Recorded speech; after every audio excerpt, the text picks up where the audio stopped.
I was born into a family where silence was golden and obedience was sacred. My parents weren't abusive in the physical sense, but the rules in our house were clear. Don't talk back. Don't ask questions. Don't challenge anything. My father was strict. My mother was passive. And I was the youngest of two. My older brother, Aaron, had been the rebel, always in trouble, always arguing. So when I came along, they clamped down harder. They praised me for being different. Why can't you be more like your sister? They'd say to Aaron, and I thought it was love. I thought the praise meant I was doing everything right. I got straight A's. I kept my room tidy. I never raised my voice. But what I didn't realize then was that they didn't love me for who I was. They loved that I didn't challenge them. By the time I was 10, I had already learned to bite my tongue even when something felt wrong. I remember once asking my mom why I had to stop drawing and focus on math homework. Because that's what matters, she said flatly. No one makes a living drawing silly pictures. That night, I threw away my sketchbook. Every time I expressed a desire outside of their plan for me, it was shut down. I learned to suppress, to obey, to disappear. I didn't know it, but I was being groomed to be invisible. It wasn't just at home either. I carried that same learned submission into school. I never volunteered to speak in class. I didn't raise my hand, even when I knew the answer. I worried constantly about upsetting teachers or disappointing adults. I lived in fear of judgment. One day in fourth grade, I saw a kid stand up to a teacher who was being unfair. I was amazed. She got detention.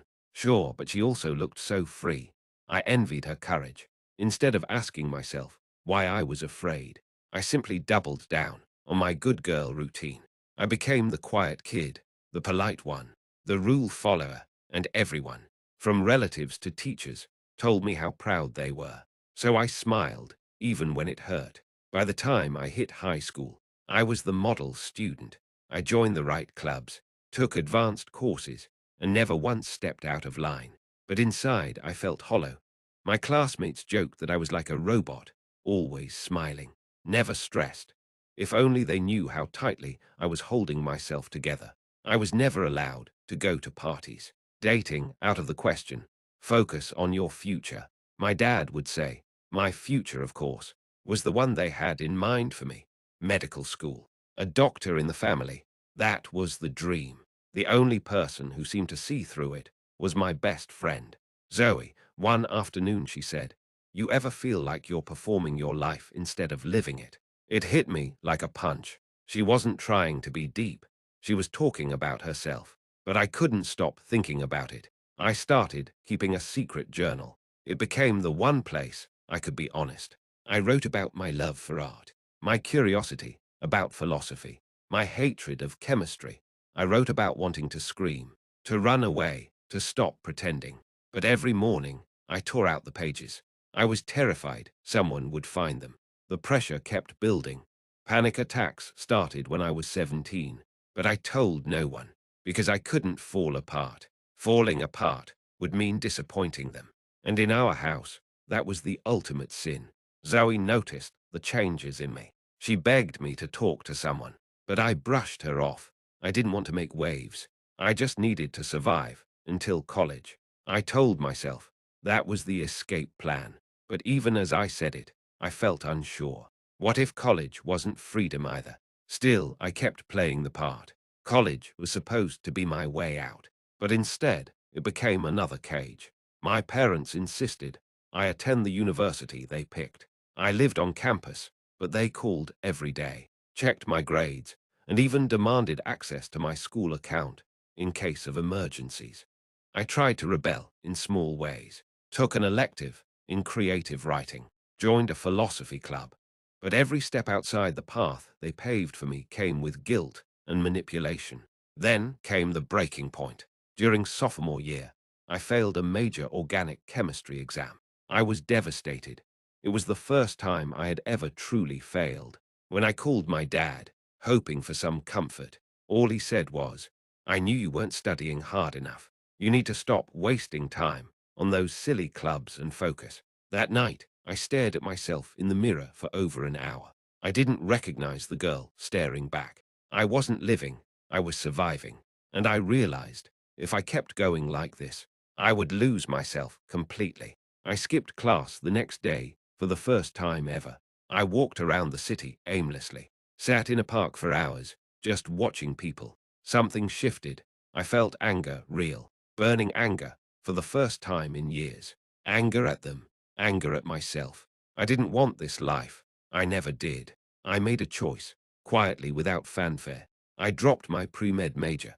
I switched to psychology and took up a minor in art. I didn't tell my parents right away. I got a part-time job tutoring and started saving money. I moved off campus with Zoe, who had always supported me. For the first time, I started therapy, and it was there that I began to understand that obedience had been my armor and my prison. Therapy was hard.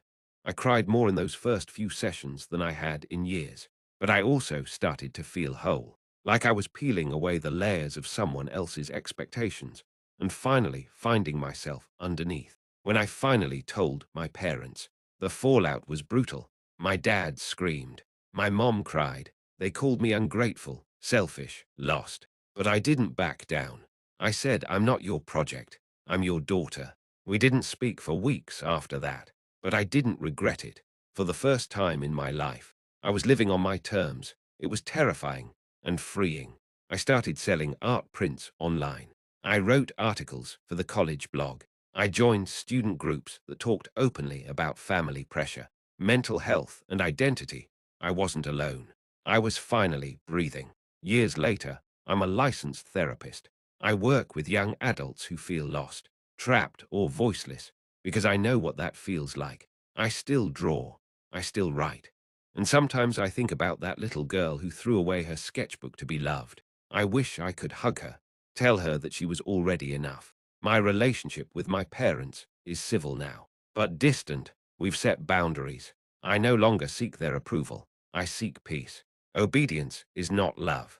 Silence is not strength. And being a good child, at the cost of your soul, is a wound that takes a lifetime to heal. But healing is possible. I am proof of that. I sometimes speak at schools and share my story. I tell students, your life is yours, and your voice matters. Because it does. And if you take one thing from my story, let it be this. You are not here to fulfill anyone else's version of your life. You are here to live your truth, and you are allowed to be free.